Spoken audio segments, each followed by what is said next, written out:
participants. Welcome to all. Second day of this FDC 3D printing and design. So today, in the second day, first session, we have a Dr. Puneet Tandon sir. It's my privilege to brief you Dr. Puneet Tandon sir.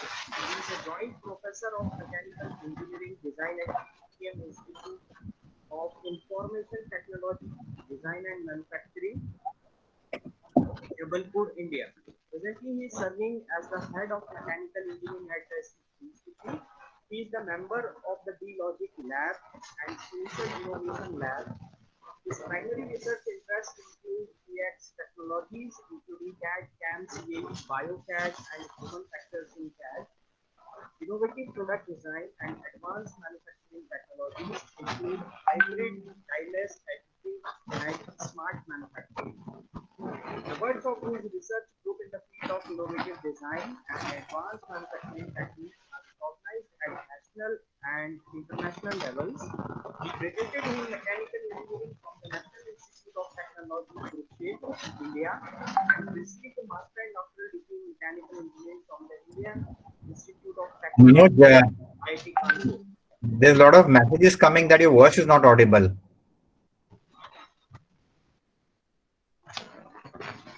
Am I audible?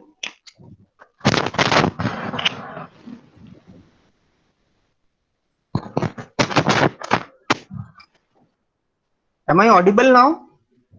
You're audible to me, but people are writing. Yeah, due to poor network connection, it may be happen. Okay, now it's much Uh, better. Okay. yeah. So let me continue the brief. Professor Puneet Tandon has more than 32 years of experience in engineering, research, and education. He has more than 250 publications in peer-reviewed journals, books, chapter, conferences, proceedings, besides being the author of 2 books and more than 10 patents. He has been editor, guest editor of a few journals. Besides, 15 doctoral students have been awarded degrees under his supervision, and he has been supervisor to 63 master's students till now. Professor Tandon is actively working on novel metal forming techniques for a decade.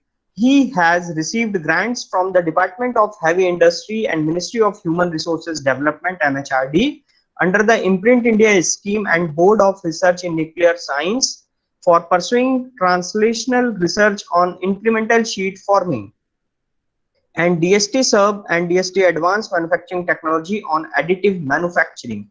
He has also been awarded various international projects under DST RFDR and DST JPS schemes. Besides, he had executed projects funded by multiple funding agencies and organizations. He has been the coordinator of 2 GIN courses sponsored by MHRD Government of India. He was also organizer of the International Conference on Innovation in Design and Manufacturing INDEM 2012 and Design Workshop DUE during the year 2010, 13, 14, 16, 19, an international event organized in collaboration with the Ministry of Foreign Affairs, Japan. He is member of the International Program Committee of CAD Conference and on advisory committee of various international conferences.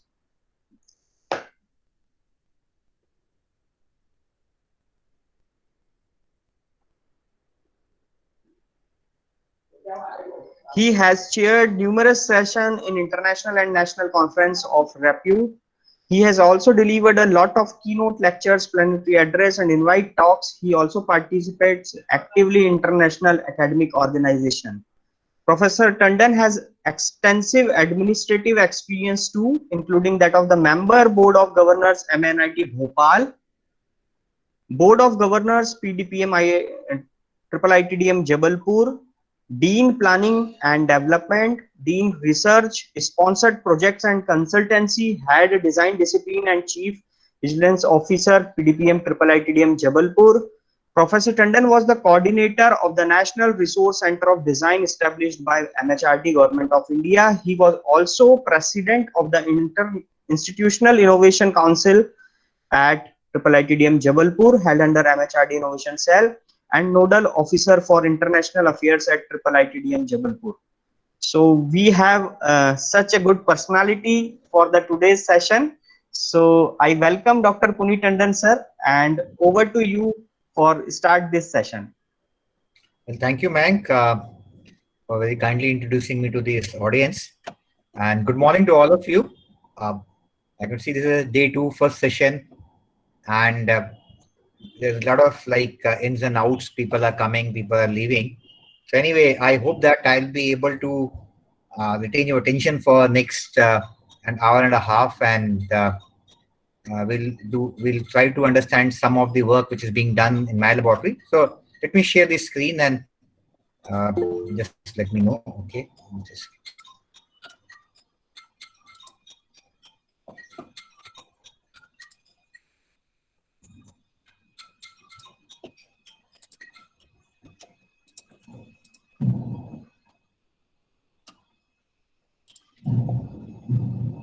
is my screen visible to you? The presentation is Yes, visible? yes, visible, sir. Okay, good. So let me start from here. Mhm. Okay, full screen visible? Yes, Okay, sir. Yes, so visible. okay. Okay, so this is day two of Atal Academy Faculty Development Program on 3D Printing and Design. And uh, my name is Puneet Tandon, which is already being introduced. The topic which I have been given is research and projects related to 3D printing. Okay, so I'll try to focus more on, I'll give you a background of different type of 3D printing processes, but I'll try to focus the work which have been done in my laboratory by my group at IIIT Jabalpur in the domain of 3D printing. And that will give you some idea what kind of activities can be taken care of. So before I begin, this is the institute, the lecture hall complex. This is one of the iconic building of the campus, and at the back is the hostels which are there right inside back. I think you're able to see my pointer, and I forget to mention like at the bottom of this screen is my laboratories. Like the logic lab is my lab in the mechanical engineering discipline, where I basically pursue hybrid manufacturing processes. Social innovation lab is more for novel product development, and this is a research group, innovation in design and manufacturing, which is take care of all such activities. It's a interdisciplinary group. So as I said, I'll start focusing on our work, and this is the machine which we have developed. We are even marketing it also. We have one startup out of this work from the campus, which is based at campus. The name of the machine we called is IAS, and it's a metal additive manufacturing process based machine. This produces metal components which can be directly used, and the process is slightly novel because the process is based on the elements of metal injection molding. So this is the outline of presentation. We'll start with introduction, background, process overview. Then we'll talk about some important components of the process, that is feedstock, 3D printing, debinding, sintering. So these are the four important components of this process, which we are going to deal in detail. And finally, some applications. And I'll try to leave some time for maybe answering your questions. If anybody has any query, any suggestion, any advice, I'll welcome that. So let me introduce the metal additive manufacturing process, or additive manufacturing process as such. The additive manufacturing processes, the various ways you can classify additive manufacturing processes. But then before I start classification, the additive manufacturing was introduced in way back in 1980s. So we are almost completing 40 years in this. And some of the popular thing, machine like stereolithography, based upon which even the STL file is also named, was parallelly developed in France and US. The companies which developed this process was Silas in France and 3D System in US. And the another machine which was developed, and a process which was developed, was direct metal laser sintering, uh, which is also based on a stereolithography process. And this was also developed by 3D Systems. The company name is 3D Systems. The third popular, DMLS is basically a metal additive manufacturing process, one of the most popular. The third important process is fuse deposition modeling, where you're fusing and you start doing it. The machine was developed in early 90s. On the other hand, the stereolithography machine was developed in 1989 sometime. But interesting part, which I didn't read out from this, is that these processes were moving in a very slow because they were protected by very strong patents. And patents are, if you understand, patents are basically minefields. In particularly when you want to do something innovation, you have to be very careful that you don't infringe upon any patent. So this additive manufacturing and metal additive manufacturing, they basically leapfrogged from one process to another. When the patents of stereography expired in 2014, DMLS patent also expired in 2014, and the FDM patent was expired in early 90s actually. Sorry, it was expired in 2009.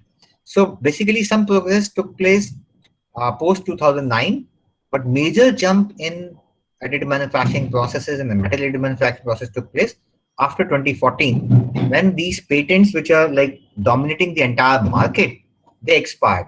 So people will free to play with these technologies, tweak it, adapt it to their customized other processes, and that led to a lot of like innovative processes, a lot of new machines, a lot of new companies coming into the market.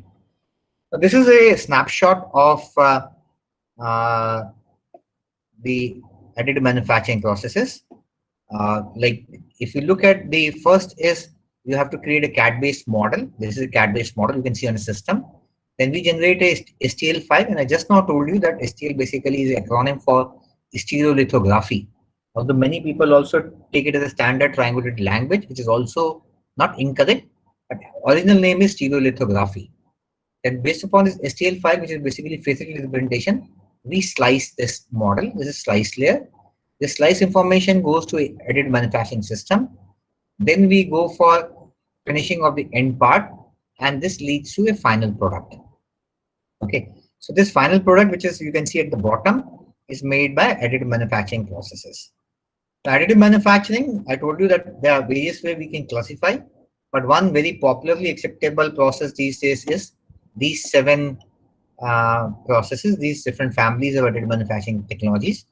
It starts with the vat polymerization, then sheet lamination, powder bed fusion, metal extrusion, material jetting, direct energy deposition, and binder jetting.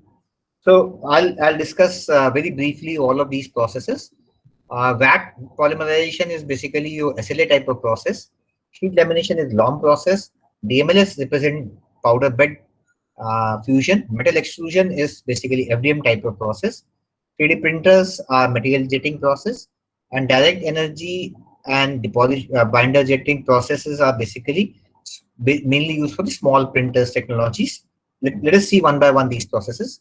So this is a vat polymerization process, and as I told you, the popular apparatus which are available is stereolithography, direct light processing, 3SP, which is scan, spin, and selectively photocure, clip, that is continuous liquid interface production.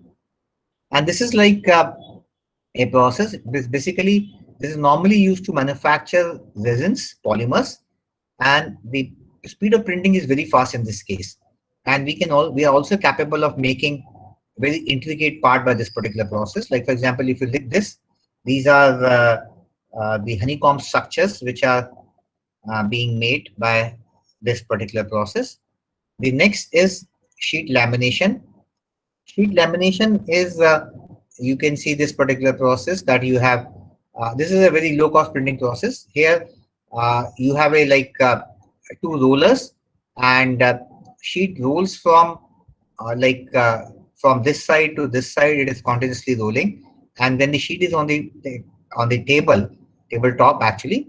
So with laser, the cross section geometry is being created along with some support structure which is hash, you can see over here. And this laser, normally we use carbon dioxide laser in this particular process. And this sheet basically has one side, it has adhesive material. So when the next this component is being, when the next sheet is rolled on the top of it, when the next process comes, and this goes down actually when the next sheet comes, so it sticks to the previous layer. So this process continues, and we get components made out of it. And normally it is used for paper type of material. The process is laminated object manufacture, but people also use for thin sheet metals also, like selective deposition lamination and ultrasonic additive manufacturing. And like this is a very interesting example. You can see this looks like a real orange, but this is a multicolored part made out of a LOM process in paper. It can be also made by plastics also. Interesting thing is, if you look at the LOM component, so I told you it's like paper, brownish color. So it will be very difficult for you to make out whether it's a wooden part or a 3D printed part. The third process, powder bed fusion, where we have powder as a raw material and laser fuses the desired geometry, and the support material, support geometry is left as powder. So for example, this is the bed on which you lay down the powder particles, and the desired geometry is only this much. So this much area will be hatched by laser. This will become solidified, and the remaining thing will remain as a layer of powder which will act as support. So now when the next layer comes, suppose next layer is larger than this layer, so it comes like this. So in the previous layer, the powder which is at the bottom of this layer, that will be acting as support for this particular layer. So that is like powder bed fusion process. So powder acts as support, and it can use a wide variety of materials, maybe mainly metals also.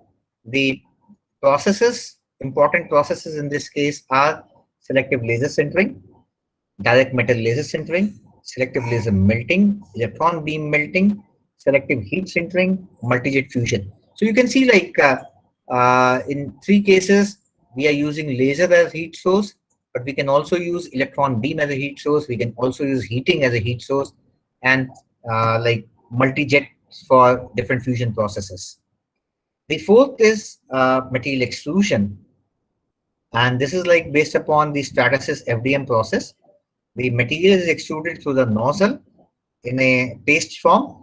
It gets deposited, and the table move down. The next layer get deposited on that particular thing. So this is basically a very safe operation.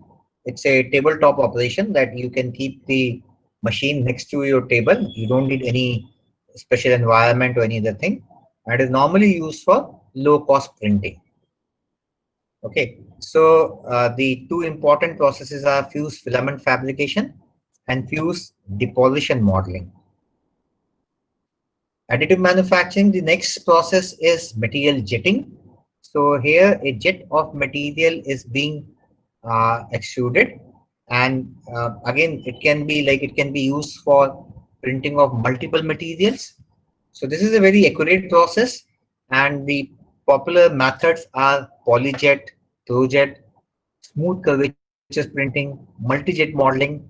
Okay, this is an interesting process, but it has still not seen that much success on the commercial scale. Then we have direct energy deposition, where we normally apply energy, but heat source basically at some point. This is normally used for repair works of 3D components, or maybe like say for example your turbine got damaged and you want to repair a turbine. So this is a very excellent process. Or when you want to add some features to your component.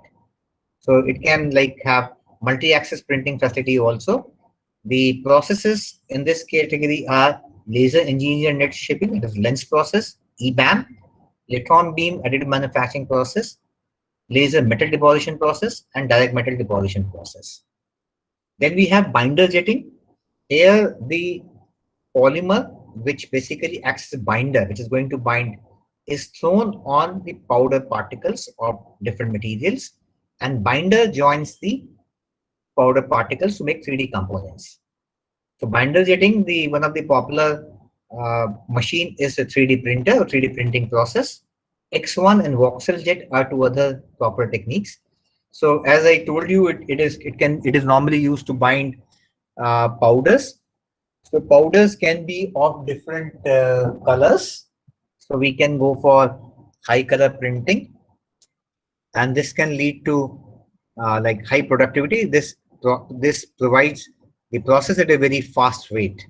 Okay, and look at this example which I am showing over here. This is again a very interesting. You can see that we have made the brain with different color, face with different color, different material. Even the nerves, the veins and blue and red are created. The spinal cord portion, the neck portion is shown different.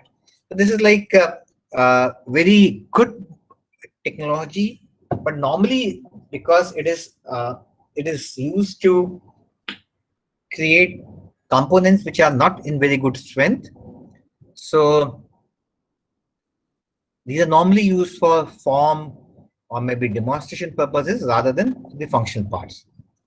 So let's come to the core of my talk today. So the lab, as I told you, the Logic Lab is basically we work on hybrid manufacturing processes, and one of such process we work on is additive manufacturing also. So today I'll be confining my talk to additive manufacturing, mainly metal additive manufacturing processes. We also work on ceramic additive manufacturing processes and some new novel material manufacturing processes. Okay, so the main focus again in this domain of metal additive manufacturing is MIM, that is metal injection based metal 3D printing system. So I'll discuss in brief about our novel metal injection manufacturing based metal 3D printing system, the hardware, the actual printer, the metal injection molding based. Then we'll also talk about the software. Software we work for workflow management as well as path planning also. The tool path planning, the normal path planning, that also is for which we have a developed software. Then we also work for modeling of biomedical implants. How do we have developed a software to create biomedical implants? Then we have also developed software for generative CAD and isogeometric analysis. Then we create prototypes of different alloys. We have worked on aluminium, steel, copper, different types of alloys. Even we try to mix these things also and see the effect on the actual components. And we also provide design consultancy for additive manufacturing. So this is like the machine which I have already earlier shown to you also. So we have developed multiple variants of this machine. So this is one variant which I am showing you. We are able to book some sales also of this particular machine. And this is a metal 3D printer, which is based upon a metal injection molding process. And that's what I'm going to focus in my talk, maybe a few slides later. So what area we are focusing on is, like, if you're developing something, what we are focusing. So we are focusing on biomedical implants or devices. We also focus on academic research. We focus on development of tool, die, and molds, special purpose machine parts. We also go for some limited number of production of components, standalone or maybe 5 components, what we call as job shop production, and maybe creation of some defense or aerospace parts. So the reason why we moved to this MIM based metal additive manufacturing process, obviously there are some challenges with the current technology. So let me first introduce to you what are the challenges with the current metal additive manufacturing processes, and then I'll show you how our process is able to overcome some or many of these problems. We are able to come with a better solution. So there, I have classified the problem into 4 categories: poor part quality, safety hazards, lack of option, and high cost. So, and I think everybody knows that if you talk of metal and additive manufacturing processes, the machines are very, very costly, and still the part quality is not that good that it can be directly used in a critical component. So if you look at, if you want to purchase even entry level metal additive manufacturing machine, maybe something like a SLS or a DLMLS, you will not get it less than maybe 3 crores of rupees. It is really exorbitant. So when you talk of poor part quality, so we have components with the existing machines. They produce components with non-equiax grain structures. So grain structures of the way you lay, the way you solidify, it's a big challenge. They are also, because we are using high quantity of heat, so they are prone to thermal distortions. And then it is very difficult to control the mechanical properties of these processes. Safety hazards. Normally, we are using high density energy source, which, if anything bad happens, can be catastrophic or fatal also. Most of the cases, it's the direct handling of toxic metal powders, which are handled by the service person or the workshop person who is handling the machine. It can be hazardous to the human health, and it requires very special dedicated facilities, isolated chamber, air conditioning for operations. It also give you not many options. That is, it cannot process reactive metals or alloys. This I have already told you that we cannot control the grain structure by the existing metal additive manufacturing processes.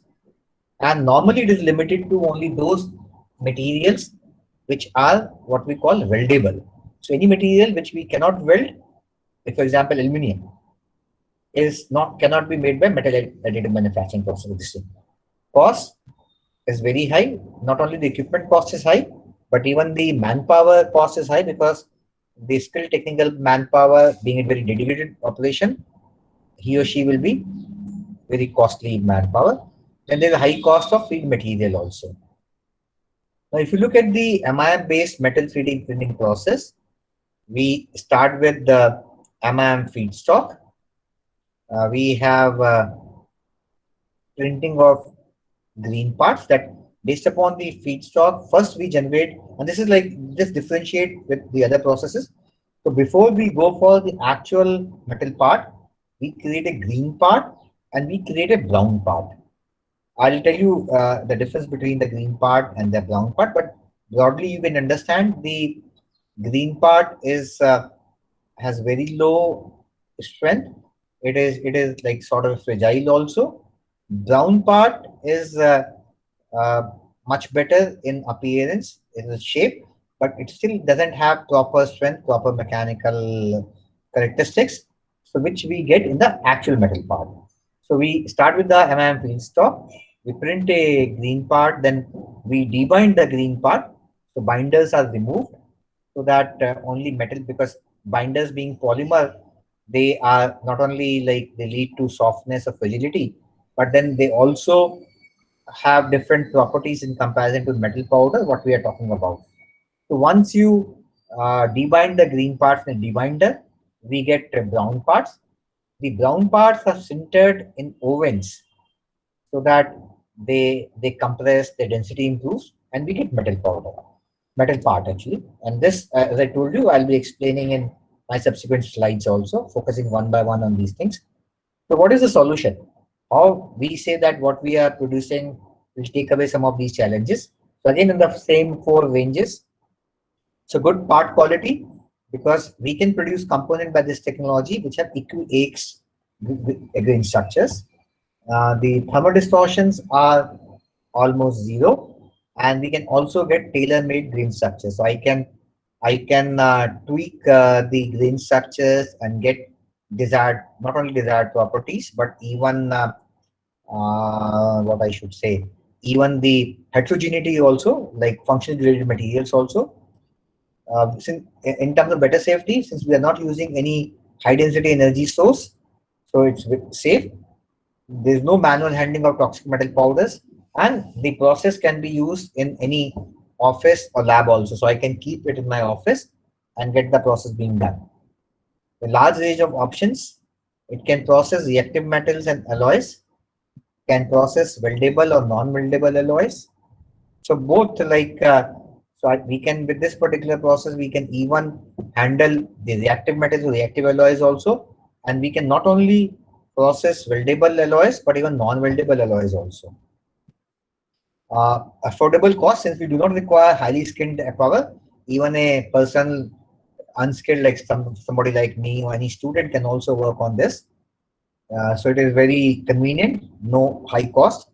The feedstock is also very cheap. We normally work on like powders, which are cheap in comparison to pallets, and the equipment cost is also substantially lower in comparison to the existing machine. It is even less than 1/10 of the cost of the existing machines. Let's come to the background of this particular process. So this is like the background. So you have you create a CAD model, you take it to uh, component where you get a fused freeform fabrication as shown in this particular image. So this is like a wire which is coming through the nozzle, and we are creating this orange color structure which is elephant in nature. This is the base on which this is created, and this table goes up and down. And finally, you can get, if you look at this particular component, this is you can use directly in hand, no safety hazard, nothing. After sintering, we do not require any further post processing, no chemical washing, nothing is required. So this is a process. This is a process of metal injection molding. So the metal injection molding, this is my injection molding, which is very much similar to your polymer injection molding. This process is also called as die casting process, if you are aware of. But in this case, rather than the polymer, we have the metal powders as feedstock. This metal powders goes to the hooper, and this is a screw barrel which heats this particular powder, brings it to melting temperature, and injects into the die. So die, keep it. You cool the die. You take out the remove the two parts of the die, and component is in your hand. Now this feedstock, since it also includes, because we are not heating it, so we need we are heating it through this nozzle, which is not sufficient to melt this powder particle. So even sinter it also. So we need to, in the feedstock, we need to add some polymer binders. So this polymer binders, and when you apply heat and pressure in the injection molding process, they part components, but the component still has polymers because the polymer was there in the feedstock. So to improve the strength of the component, we have to remove that polymer, and for that we go for this debinding process. Then this leads to a green part. Green part the green part is coming out of this particular process. The green part, when debinded, it leads to a brown part, and brown part is kept into a sintering furnace oven, and it is depending upon the material of the metal which you are processing. We keep it for maybe 8 hours to 24 hours in the oven, and then we get a final part. So starting from a feedstock which contains metal and polymer, we inject into injection molding. We get a green part over here. From green part, we do debinding. We get the debinded part, which is a brown part. Brown part is kept into a sintering oven, and when it's sintered, we get the final part, which can be directly used. Now, please understand, this is a conventional metal injection molding process, which has still its own challenges, which, as I told you, which is also called a die casting process. So what we are talking about is a metal injection molding process based 3D printing process. So what we are talking about is that we are combining both metal injection molding process and fused freeform fabrication process, which I have shown you over here. The fused freeform fabrication and metal injection molding process we combine, and the resultant process is what we call as metal injection molding based metal 3D printing, or even we also call it as BME, as a bound metal extrusion process. It's binded and metal extrusion process because we're extruding metal. So process differentiate from the metal injection molding and fused filament fabrication is that we replace injection molding by a 3D printer. If you compare these two slides, actually, the only thing what we have done is that we have replaced this injection molding by a fused freeform fabrication process over here. You can see 3D printer over here. The rest is process same. So we still start with a metal polymer mix, what we call as a feedstock. We throw it to a fused freeform fabrication process through where from the nozzle this powder this goes out. Now, this is an interesting story. I'll come tell you, like, I'm showing here powder and here I'm showing filament. I'll explain to you in the next slide. This 3D part is printed. This is a table which goes up and down so that you can layer by layer, you can print the components. The powder remains as a support material. For example, over here, for example, in this part, for example, in this part is all support material. And then we, at the end of this particular process, we get a green part. This green part goes to a debinder. The green part inside the debinding process. We get a brown part. Brown parts into the sintering furnace. We sinter it and we get the final product. So this is the how we differentiated with the conventional process. Not a big change. We are not talking about rocket science, but we are coming up. We came out with some interesting products, some interesting application. So I'll talk about all these things like feedstock, printer, debinding, sintering in my subsequent slides. So we'll start with the feedstock. The feedstock, as you can see, is the focus of attention in the next few slides. So this is our feedstock. Now you can see this is different than what we showed earlier. So it can be any metal powder, maybe copper, maybe aluminum, maybe tungsten, maybe steel. And there are different polymers which we have as a binder, which we have experimented with. And there are a few publications also on this, which probably you can see. So let's talk about the feedstock preparation first. So feedstock, we have a metal powder, we have a binder. We mix them in a roller ball mixer. This is a roller ball mixer. We mix them properly, and after mixing, we get in the form of granules. So this granules, which is a basically mixture of metal powder and binder, it is being fed to maybe some extruder, not a metal injection molding, but some extruder only, and so that again some mixing takes place properly, and we get a proper feedstock. So this feedstock is different than these two because feedstock is a proper mixture of metal powder and binder, so that the binder is able to join the metal powder when we 3D print the component. So how do we take the metal powder? Again, a lot of research is being done in a domain area. So these are like the bigger ones are the metal particles, and you can see in between we have like the gray area, the light gray area, sorry, the light this area in between the gap is a binder. So binder is trying to join this metal powder. This is like particles are all of one same size. It is slightly difficult to obtain particles of same size, but if you control the process, your particles will be very close to a single size. Then if you want to give high metal, then you can inject some extra metal particles like here. And if you are low case, like this is an example of low case where there's a lot of binder space, the metal particles are less, so the binder is more. So probably this will be able to join better, but the mechanical properties will be inferior because less amount of metal is there. So ideally this is a better one because it's a proper homogeneous mixture of metal powder and binders. So the process is of the binder system is we can use a wax binder, we can use POM binder system, polymer based. Then we can use organic binder, we can get PEG binder, we can get aromatic binder, and we have a typical polymer binder system also, which we can use for binding different materials. This is how it looks like. So we try to prepare when we try to mix the metal particles, metal powder, and the binder, we prepare, the first thing what we prepare is a clay. This is the actual image what we have prepared. This is a metal clay, or what we call a slurry. And from this clay or slurry, we prepare either MIM pellets or MIM filament.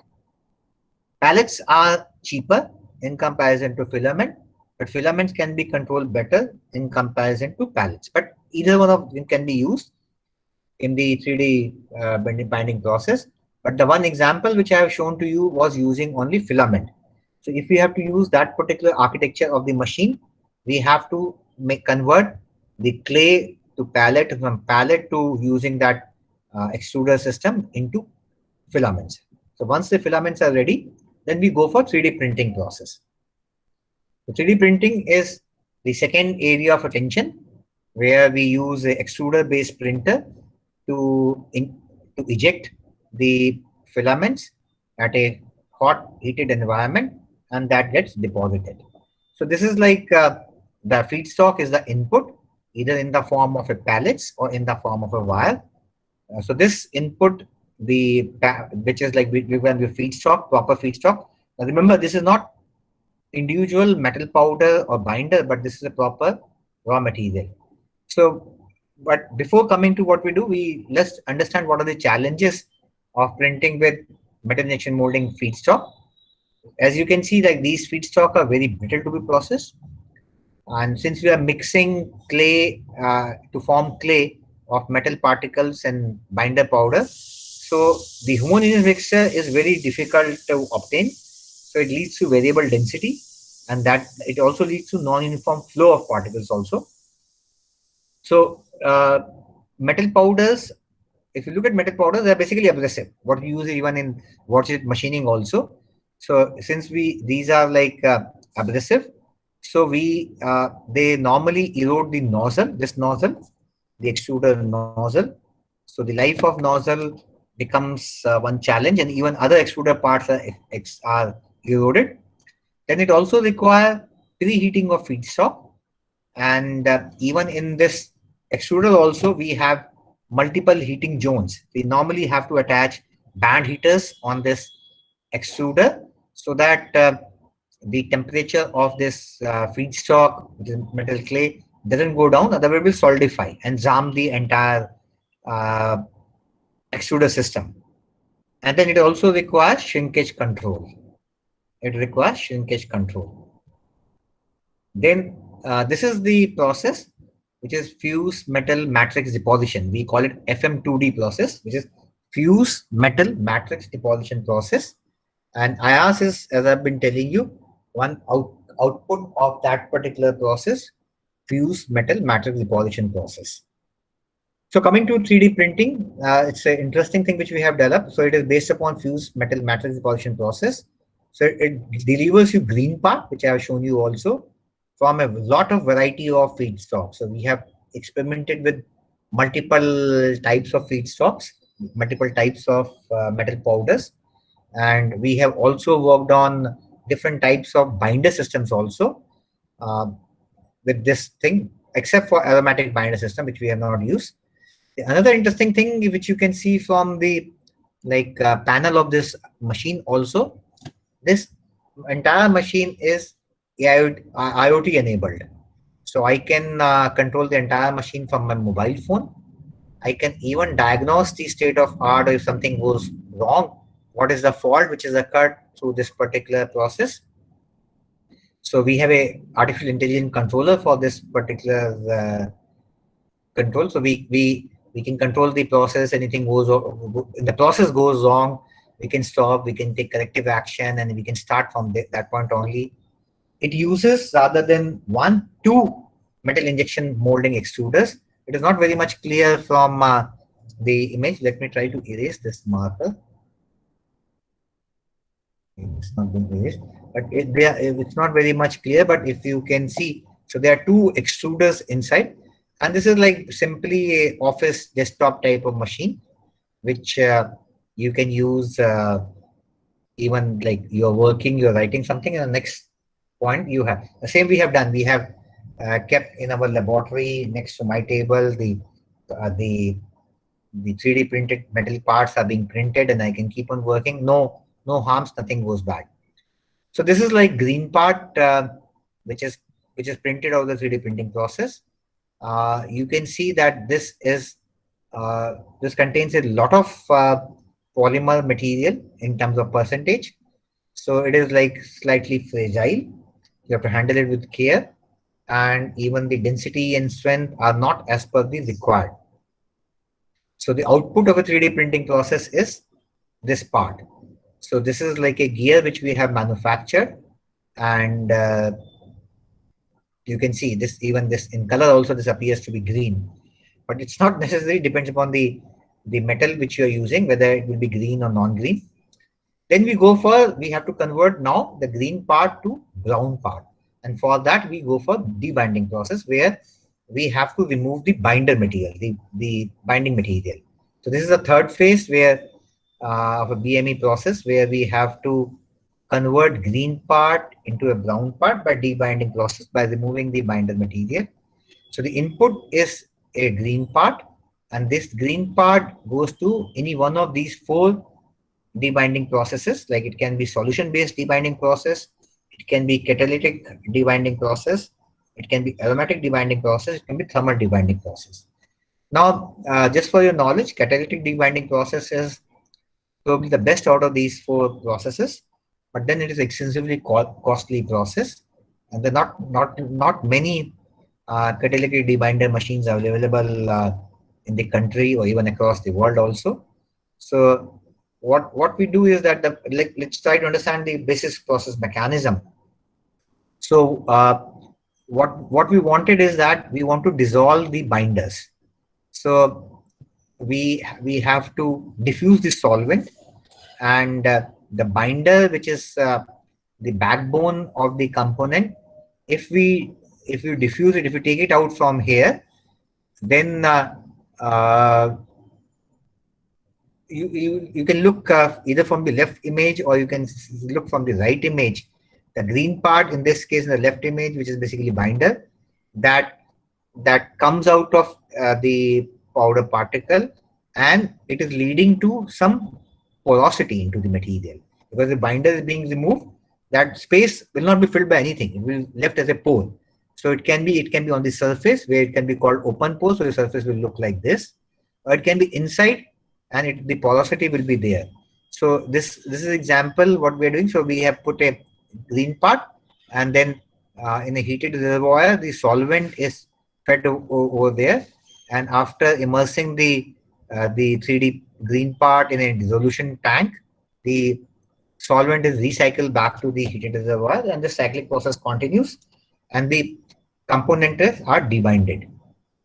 In the catalytic debinding process, it's a chemical reaction. We have acidic catalyst at a temperature of 110 to 130 degrees centigrade, or we can also use aldehyde resin, which is a temperature of 160 to 180 degrees centigrade. The right hand side image, this image is an example of a catalytic debinder process. So you can see that when we put catalyst, then we basically form the chemical compounds of oxygen and CH2, and the process is basically depolymerization. And like for example, in this case, formaldehyde, the boiling point of formaldehyde is minus 21 degrees centigrade. So that is taken care by the catalyst which we insert into the process, and it's a much better controlled process, but the results are also very superior as compared to the process, but a costly process. Then we talk about aromatic debinder. So we generally use 1,41/4 dioxane, and dioxane vapors are along with PMMA granules. So they are fed into the feedstock. So they remove the binder, and the binders is absorbed by PMMA granules. Actually, granules are taken away. So we are left with the metal 3D printed component minus the polymer which have been added in the feedstock, and that's what we call as the green part.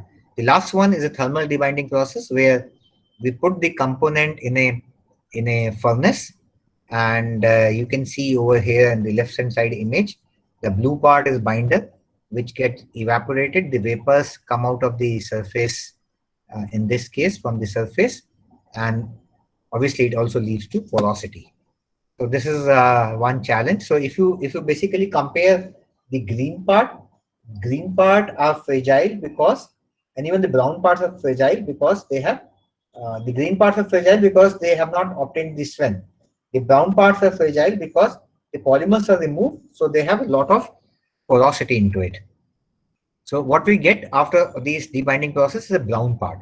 If you look at this brown part, you can, by naked eye, you can see also there are a lot of porosity into it. And this is what we need to address.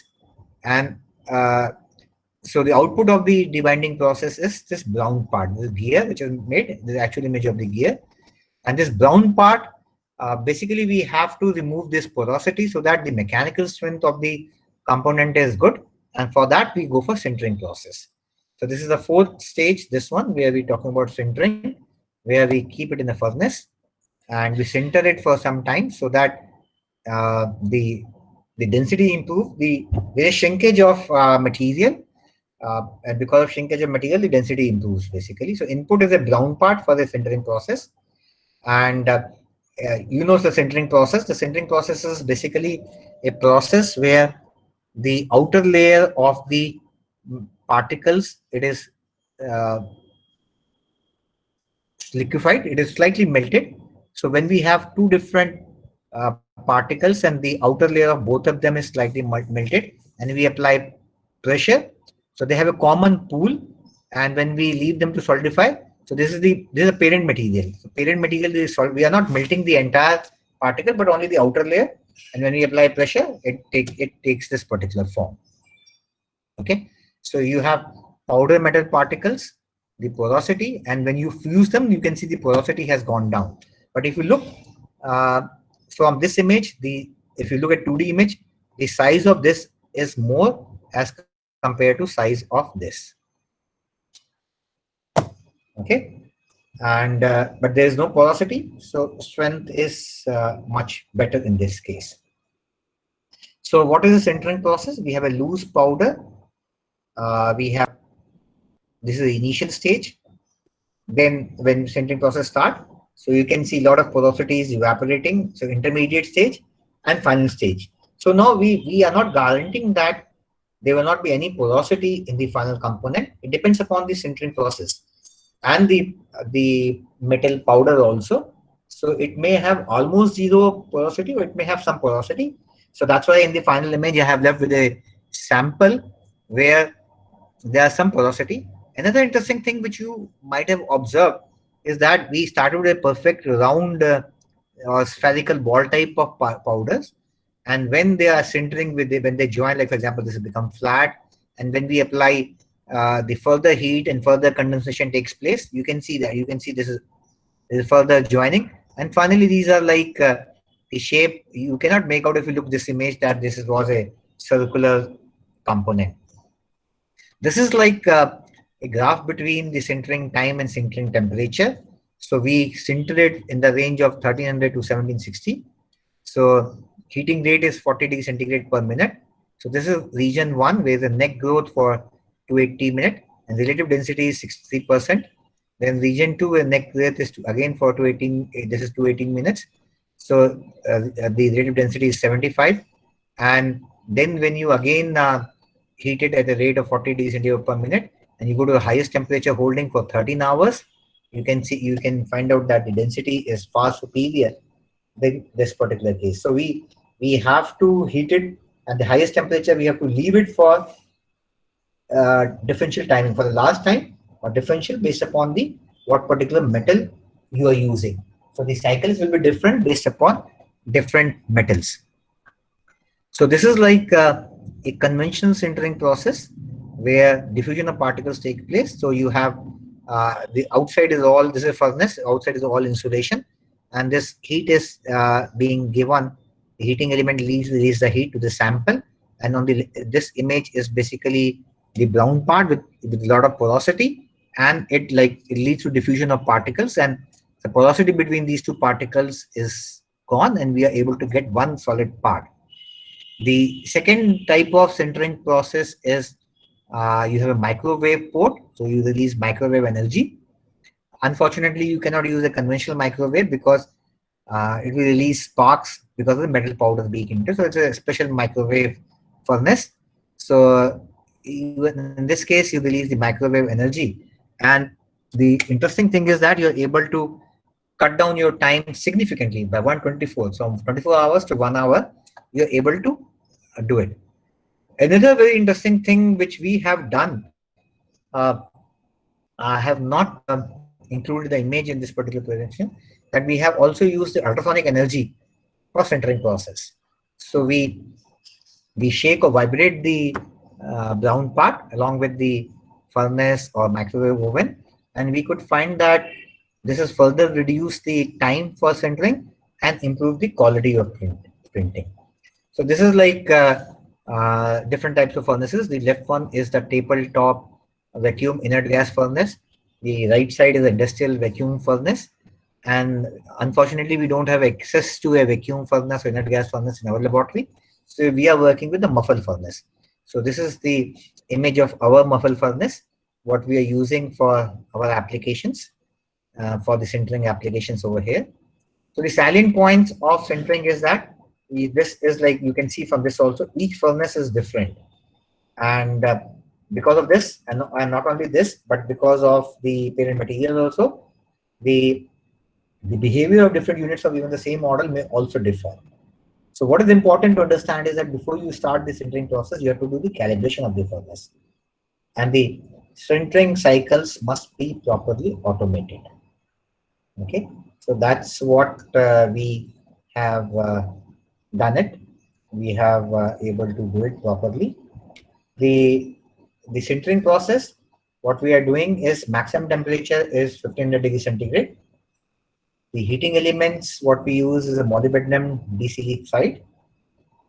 Chamber type is tube or box, and the size is 200 cross 200 cross 150 millimeter cube. Or it can be as per the request also, whatever you want, you can get it. And this is like post sintering, we get the final part. So the output of the sintering part is the final part. So you can see from this also, from green part to brown part to the part of the actual color of the metal powder, because we are not able to, or not only able to remove the polymer, but we are also able to remove the porosity into this particular process. And that's why we call it the the final part, which is actually of more or less the same color as the metal powder. So it will, so that there is no confusion. So if you are using aluminum metal powder, we use aluminum particles. Sorry, if you're using aluminum particles and you want to make aluminum component, it will look like aluminum with the same uh, silver color of the aluminum, same shiny appearance. If you're using copper, it will come out with the color of the copper or glass color. And if you're using a tungsten component, it will be more darkish in nature as compared to the other component. So that's uh, interesting observation, that in spite of adding the polymer, which leads to slightly tweaking of the color of the feedstock, when we go for the debinding and sintering process, we come back to the original color. And the reason is also justified because we are able to remove the polymers, and whatever polymer have been left in the debinding process, that also evaporates when we go for sintering, because we know the melting the evaporation temperature of polymers is very low as compared to the temperature where we are sintering. Even the, if you take for example something like a PMA type of polymer, which is a very high melting point, that is also in the range of 250 degrees centigrade, and we are going much more beyond that. So let's come to the applications of this. There are a lot of applications of this particular product. As I told you in the beginning, that it is uh, basically the actual components actually made up of metal.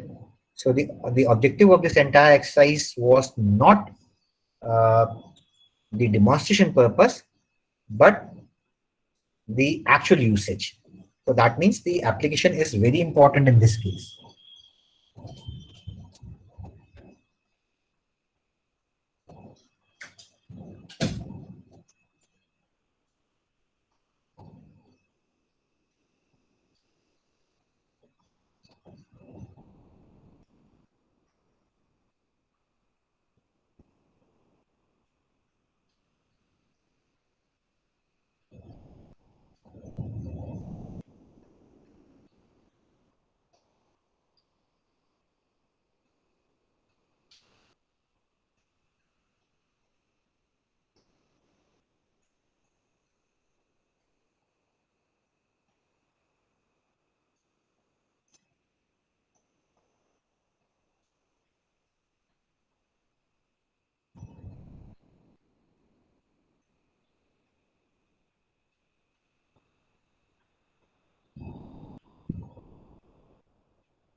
Hello, am I audible?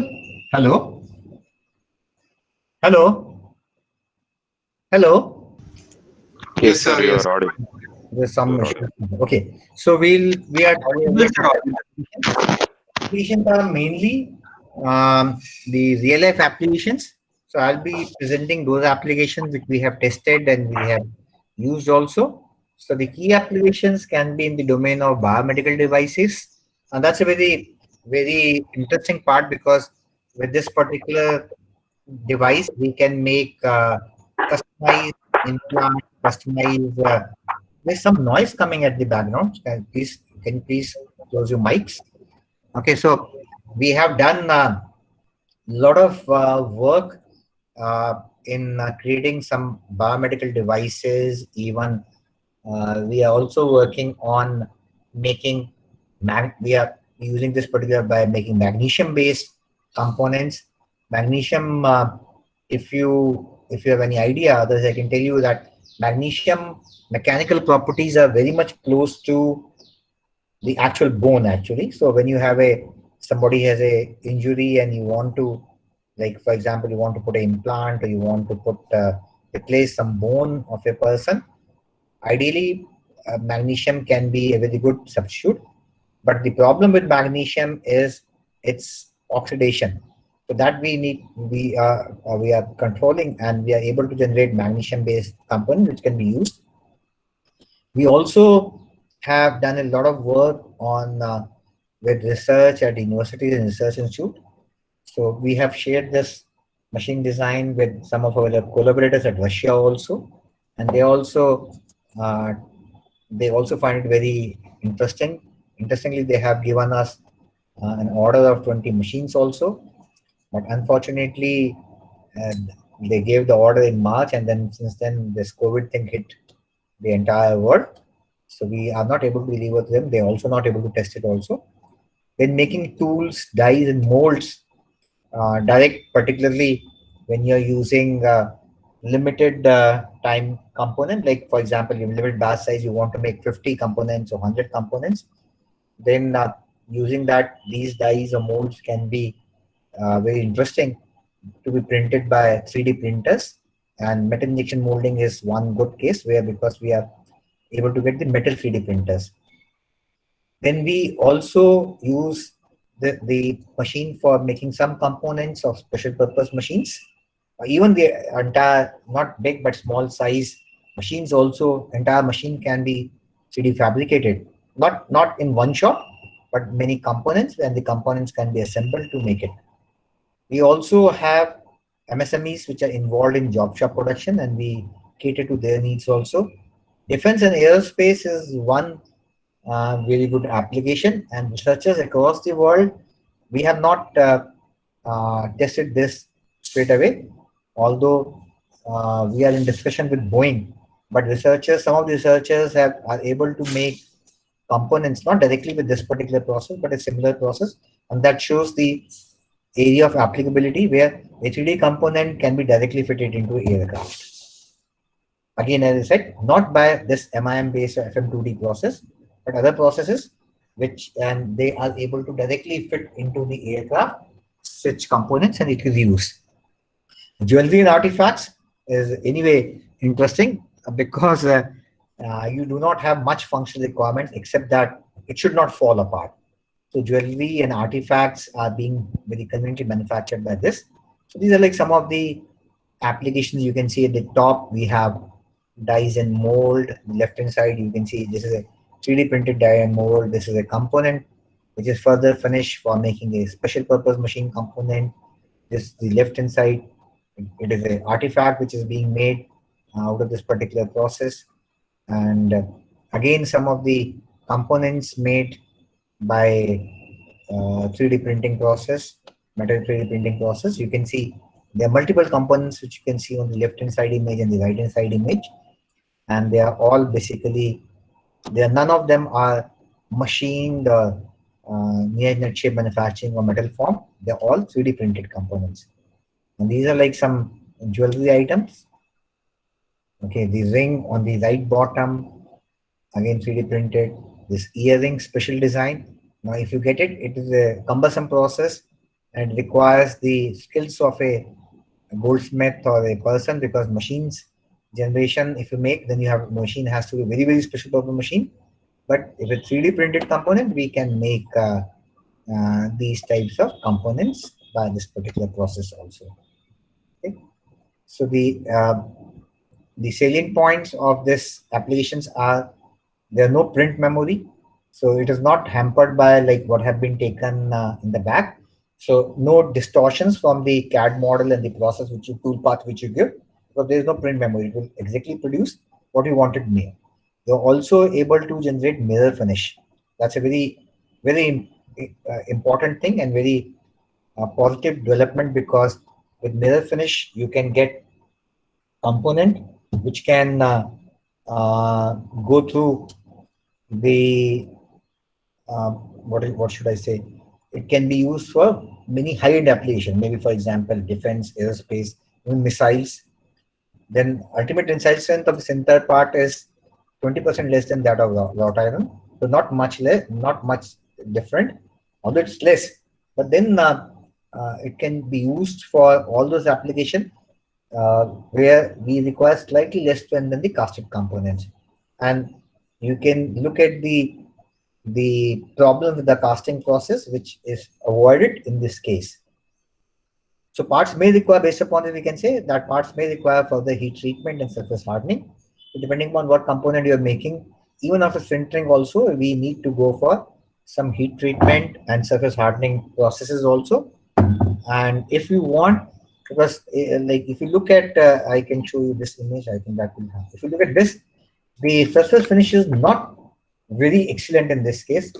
It's not very bad also, but it's not to the full satisfaction. So if you need good tolerances, then it is advisable that part may be machined.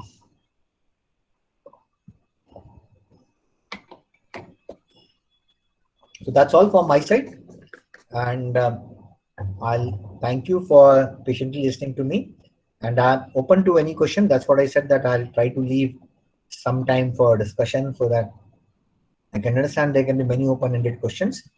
I don't promise that I'll be able to answer, maybe satisfy all your queries, but I'll try my best. Yeah, please. Any question? Sir, very good morning, sir. Good morning. Sir, this is a question regarding the binder and the metal, sir. Yeah. Sir, can we know what is the ratio that we have to use it for the metal and the binder? Okay, when we are mixing? it depends upon the powder and the polymer. So what we have done in experimentation is something like 60-40, 80-20 in this particular range, 60% metal powder, 40% binder, 80% metal powder, 20% binder.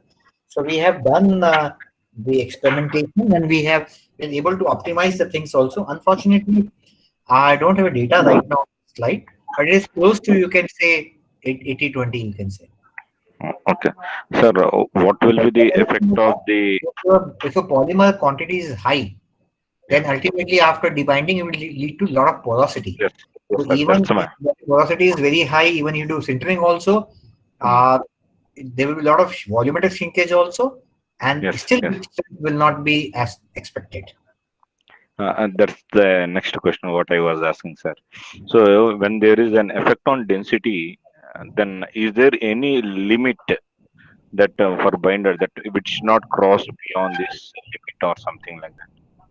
Again, as I said, experimental investigations, they said, I think close to 40%, but I think theoretically we can put in 50%. Okay. Okay.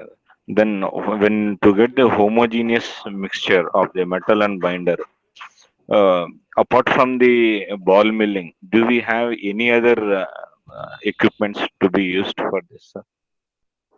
There may be many equipments.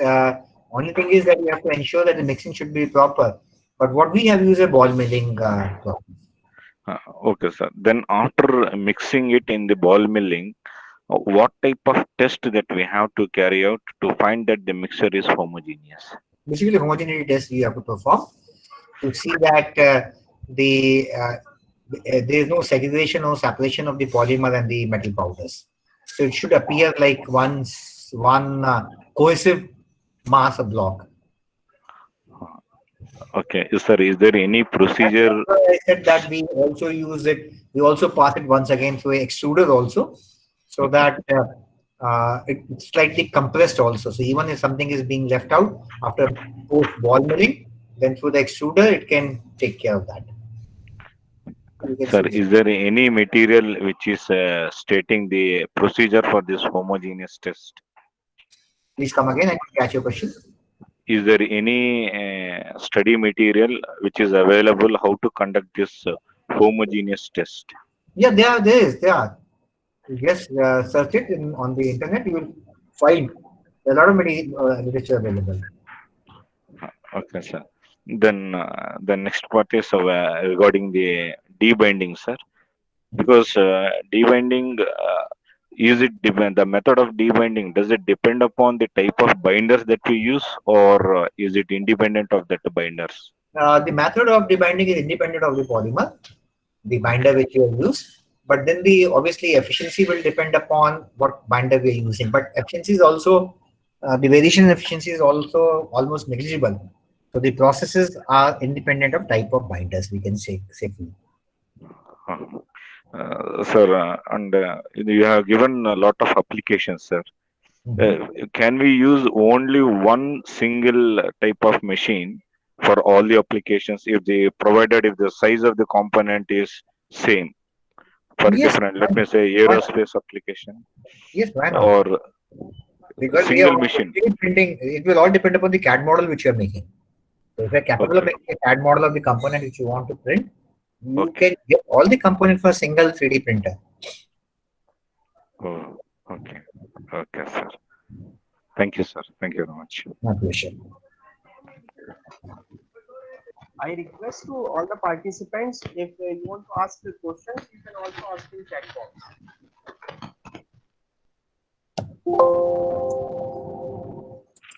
Sir, one more question regarding the feedstock, sir.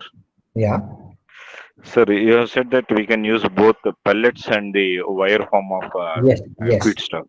Yes. Sir, what should be the diameter of the wire that we have to do it? It depends upon what particular nozzle you are using actually. It does not depend upon the heating that the equipment can produce. It also depends upon the heating, very rightly said, but the prime factor is the nozzle size. Okay. Can't we use the powders directly, or should we definitely use the pellets only?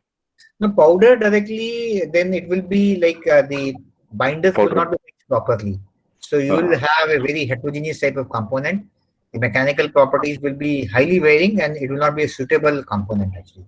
That's why one of the major work of this major achievement of this work is the preparation of feedstock. Feedstock is very important. Okay. Sir, from your experiences, can you tell us what is the crucial step in this? If you want to purchase this equipment and want to be an entrepreneur, what should be the specifications that we have to go? And what is the crucial step? In the process, the crucial step is obviously the feedstock preparation. Okay. And then you must have a decent 3D printer. You must have a good setup for debinding and good furnace for sintering. So there are basically 4 things which I told you just now, and which are part of my talk also. How do you prepare feedstock? That's very important. So then what type of 3D printer you're using, what type of debinding machine and equipment you're using, and how are you sintering those things, what type of furnace, etc. you're using. Obviously, if you use the better one, the cost will keep on increasing. So that's always a trade-off between what your applications are. Sir, is there any supplier who just supplies? Who just supplies? Ourselves has to prepare our own feedstock. Your voice got cracked. Can you repeat? Who just supplies? is there any supplier who supplies only the feedstock, or the manufacturer himself has to prepare the feedstock? As such, I do not remember any person who supplies the feedstock. But Okay. when we market these types of machines, we say that you can take feedstock from us, or we can give you a technique of preparing feedstock, so you can also prepare feedstock. Yeah, if a person want to become an entrepreneur, can he just prepare feedstocks and sell, and no other process? We have pitched this as one of, that's what I said in the beginning also. We have pitched this as a beginning, but obviously it also depends upon how many machines are available. Like if there are only 50 machines or 100 machines in the country, then and you're working on basically based upon this single operation of preparing feedstock, you don't have much big market actually. Okay. Okay. Thank you, sir. Thank you.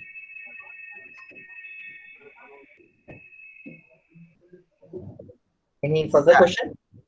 Yeah. Any further question from Maharashtra, Madhya Pradesh? Sir, very good morning, sir. This is Anthony from Tamil Nadu. Good morning. Good morning, sir. Sir, as far as your experiences, can you tell me which are one of the best suitable for a 3D printing? So either you can tell SLS or some 3D printing machines, sir. Again, it all depends. There is no one single answer to your question. It depends upon your application, and it depends obviously how much money is in your pocket. Say, for example, if it is sufficient money in your pocket, if you have sufficient money in your pocket, I'll say go for SLS or DMLS. Sir, my question is that is there a possibility to control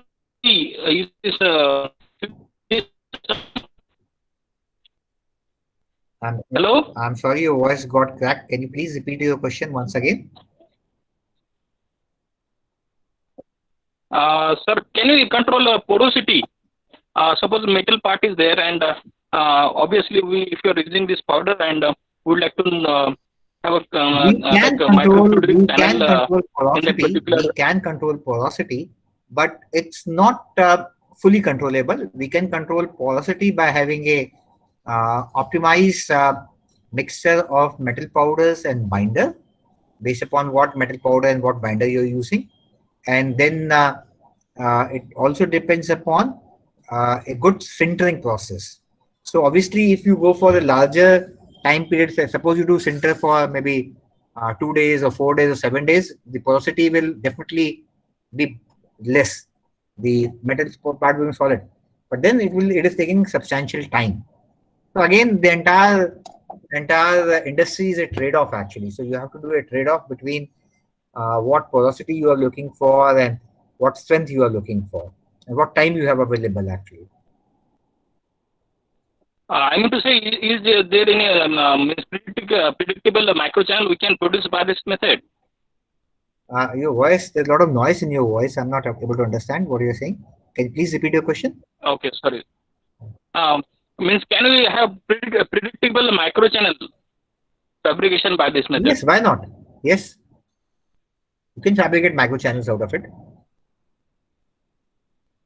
Especially for metal one, like let's say aluminum material is there, and we want to. This entire process is only for metal. What I talked today is only for metal. I didn't talk about polymer or any other material. The entire process I talked about is only for metal. So we can make channels very conveniently in this particular process.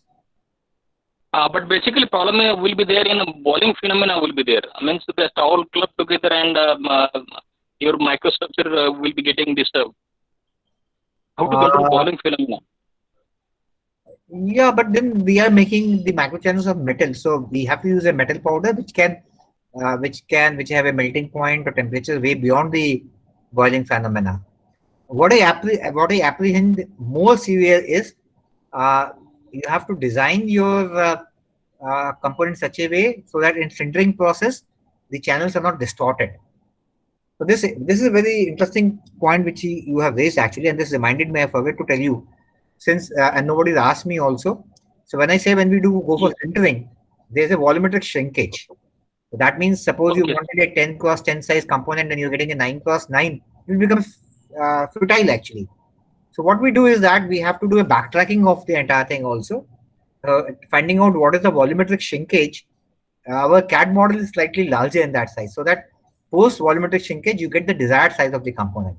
The same strategy we have not developed, so I cannot give you a definite answer.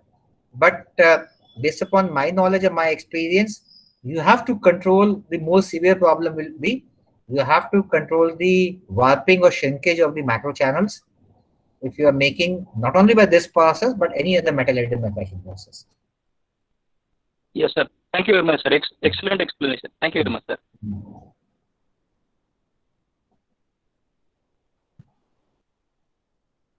Any further, or shall I close? Can I close this slide? Are you able to see my slide, or you're not able to see my slide? Able to see your slides, sir. Okay. So can I? So this is the last call. If anyone want to ask any question related to today's session, after that we will just bind up the things.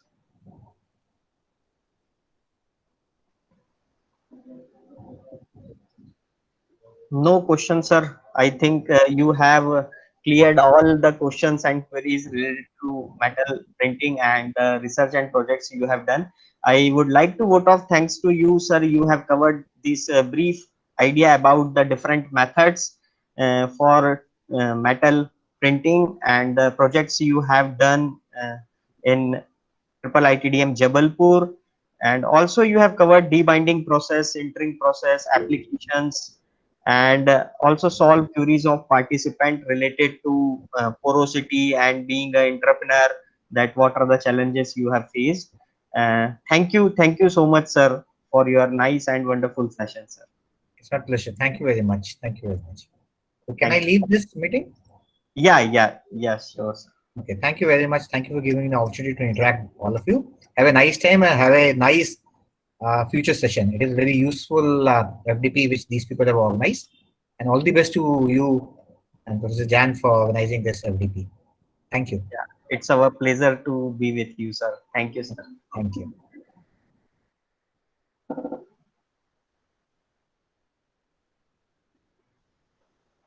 I request you to all the participants, we will join at 12:30 for our next session, that is the 3D printing of metals by Dr. Y. Ravi from NIT Warangal.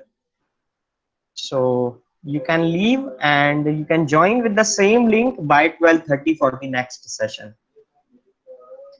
And I'm getting the message regarding the attendance and feedback form, so do not worry about it. My colleague is noticing the attendance and we have to submit at the last. So be there and do not worry about this feedback and attendance. We will do that. Thank you so much.